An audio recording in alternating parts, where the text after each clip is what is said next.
पवारसाहेबांनी मला वाटतं मुलाखतीत सांगितलेलं आहे की या बाबतीत ते फारसं काही बोलणार नाहीत. आणि मला असं वाटतं की निनावी पत्राला तेवढं महत्त्व नसतं, परंतु काही वेळा कसं असतं की लोकांच्या भावना असतात आणि त्या लोकांच्या भावना व्यक्त होता येत नसतील आणि त्या कुठेतरी दाबल्या जातात असं वाटत असेल तर निनावी पत्राच्या रूपाने काही विचार बाहेर येतात.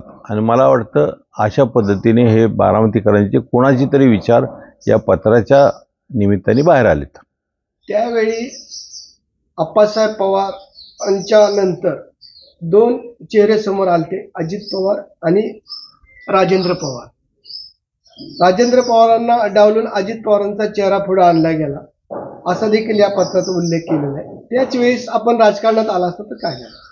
मला असं वाटत नाही, कारण छत्रपती कारखान्याचं जेव्हा इलेक्शन लागलं होतं आणि त्यावेळी आप्पासाहेब छत्रपती कारखान्याचं पॅनल प्रमुख होते आणि त्यावेळी त्यांनी अजितदादांना संचालक बनण्यासाठी त्यांना पहिल्यांदा संधी दिली आणि मी शेती बघत होतो.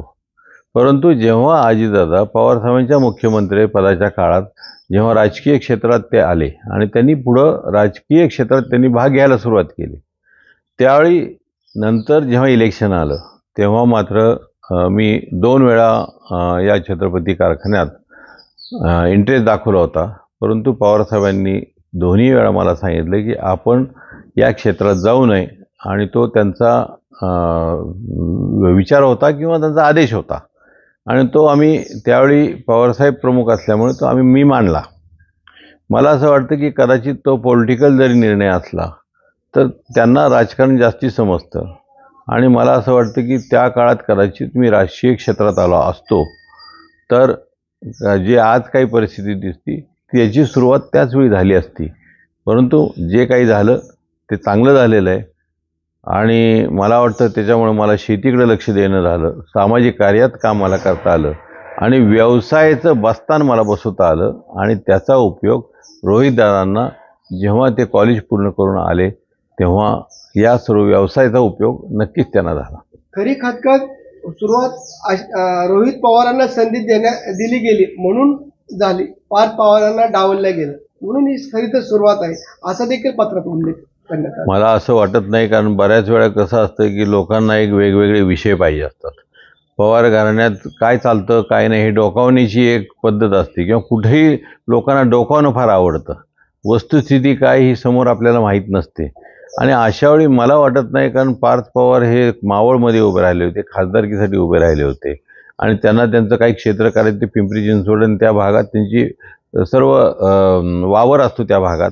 त्यामुळे मला असं वाटतं की तसा तो विषय नसेल, कारण रोहिदांना जर तसाच विषय असता तर बारामतीत त्यांनी इंटरेस्ट दाखवला असता.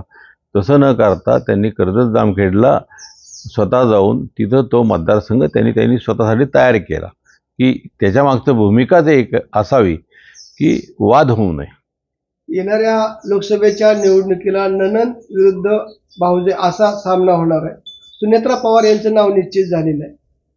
कसं बघता आपण याकडे? हे असं खरं तर व्हायला नको होतं आणि हे तसं आमच्या कुटुंबात वेदनादायक आहे.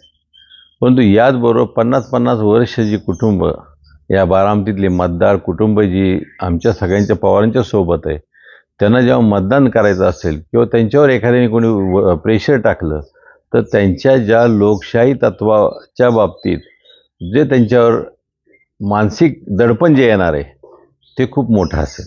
शेवटचा प्रश्न, या पत्राकडे आपण कसं बघता? खरंच बारामतीकरांची भूमिका, बारामतीकरांनी महत्त्वपूर्ण काय ती डोक्यात घ्यायचं काय, या पत्राबद्दल आपण सार काय सांगाल?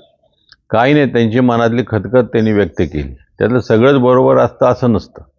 परंतु त्यांनी जो दबाव आहे त्या दबावातनं समोर व्यक्त होता येत नाही म्हणून पत्रातनं व्यक्त झालेत असं मला वाटतं.